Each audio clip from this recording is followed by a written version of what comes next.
Жай бөлшектерді салыстыру.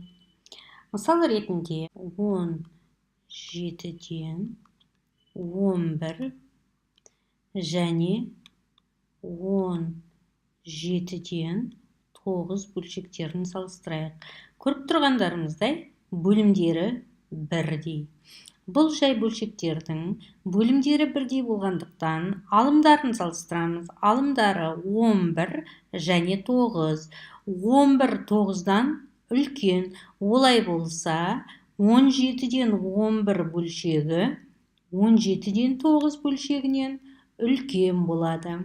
Яғни, бұдан жай бөлшектердің бөлімдері бірдей болса, алымдарының қайсысы үлкен, сол бөлшек үлкен болады деген сөз.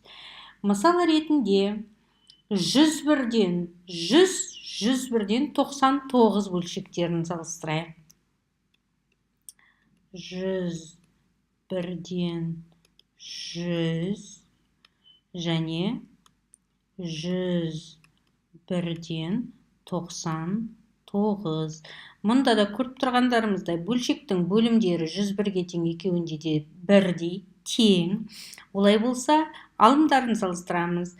100 сан 99 санынан артық болғандықтан алымдарында 101-ден 100, 101-ден 99-дан артық болады.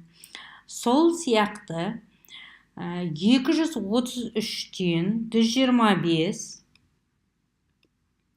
233-ден 125 және 233-ден 124 бөлшектерін салыстырайық. Бұл жағдайда да бөлшектің бөлімдері бірдей, алымдарында 125, 124-ден артық. Келесі 10-нан 1 және 10-нан 3. 10-нан 1 және 10-нан 3. Бұл жағдайда да бөлшектің бөлімдері бірдей, алымдарында 3 бірден артық. Олай болса, 10-нан 3, 10-нан 1 бөлшегінен артық болады деген сөз.